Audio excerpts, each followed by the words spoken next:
In the UK, inflation unexpectedly hit a 6-month high in January, with consumer price rising at an annual rate of 1.8% versus 1.3% in December. Well, let's get the reading of those numbers and more from my colleague in London, Juliana Olanke. Hello, Juliana. Good afternoon. Good afternoon, Chimeze. Now, inflation has risen to 1.8%. Economists had forecast a 1.6% rise in inflation.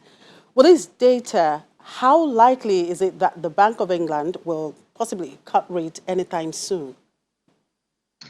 Oh gosh, who knows? It's still a long time until March the 26th when the Monetary Policy Committee will make a decision on rate.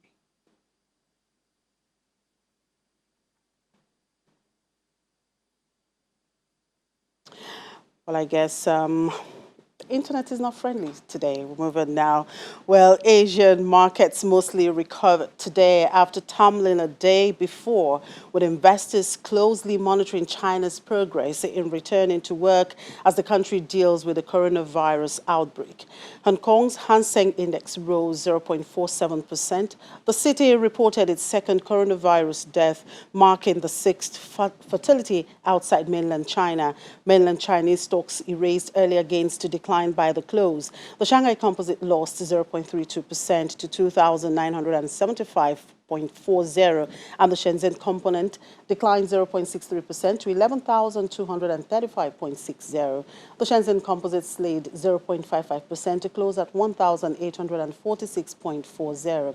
Japan's Nikkei 225 returned to positive territory, jumping 0.89% to close at 23,400.70 after slipping more than 1% the day before.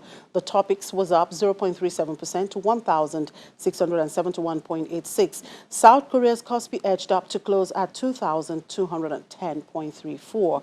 Australia's ASX 200 rose 0.43% to 7,144.60. And in the U.S., stock index futures were slightly higher this morning. At around 2:30 a.m. Eastern Time, Dow futures rose 81 points, indicating a positive open of more than 74 points. Futures on the S&P and Nasdaq were both marginally higher. Market focus remains largely attuned to the potential economic fallout of the coronavirus outbreak. On the data front, the Labour Department will publish its producer index price index for January at 8 a.m. Eastern Time, with housing starts for January, building permits for January, and a business leader survey for January, all due at the same time. An advanced fourth quarter reading of the Census Bureau's quarterly services survey will be released slightly later in the session.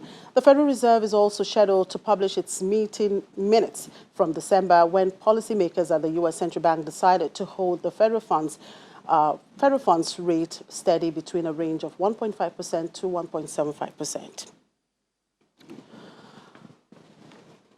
Okay, we have Juliana back, and she was talking about the inflation data released this morning. Juliana. Hello, Chimeze. Can you hear me? Yes, I can hear you. You were talking about the inflation data this morning. We were talking about the inflation data. I'm not sure how much the viewers heard, but there are two sides to the coin. On the one hand, the 1.8% has surprised some people, but it's still short of the Bank of England's 2% target for inflation rates in the UK.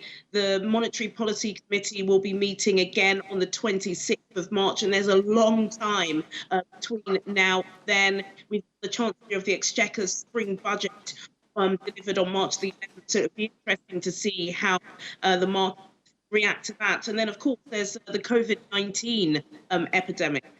Some suggestions are that Britain may technically even enter into a technical recession if industry across the globe is still suffering from this. So at the moment, there appears to be no panic about these interest rates, and things seem to be going according to plan. And the BOE may not move just yet, but there are other in play to affect the rates decision here. All right, so far, how have the markets reacted to those figures? Well, at early trading, just after these figures were released, the pound did see a surge, and the equities market was up by about 56 points. But that's all changed at the moment. The all shares still up by 0.74%. The FTSE 100 is up by 0.78%. The FTSE 250 is up by 0.31%, but the pound is down at the moment on the dollar by 0.08%, around that $1.30 mark, down on the euro by 0.22%, and the Japanese yen is down by 0.1%. In the corporate world, Qatar Airways has increased its stake in British Airways on International Consolidated Airlines from 21.4% to 25.1%. What will this mean for BA? Well, what does this mean for BA? I think that the question really, Chimmy, is what does this mean for Qatar Airways, who are really putting their stamp on international airline carriers across the world. They first invested in IAG in 2015, and that was a 9.99% stake. You know, fast forward 5 years, they've got a quarter of 100%, 25%, and they're saying they really like the strategy of IAG. They like how they're conducting their business, and bearing in mind, of course, IAG also own two Spanish airlines and Aer Lingus in Ireland. So as well as having this stake, which cost them $600 million, by the way, there are some discussions that Qatar Airways could potentially be buying a 49% stake in Rwanda Air. And this is on top of a 49% stake they already have in Italy, and as well as stakes shares in China. So good news for Qatar. And also IAG, the shareholders seem to like that, because as soon as this was announced, their shares rose at early trading by 1.5%. All right, thank you, Juliana, for those updates. Let's keep monitoring those developments in the market. We'll take a break now, and when we return, Ghana is fast becoming frontier investors' new best friend. We'll find out why in just a moment. To stay with us.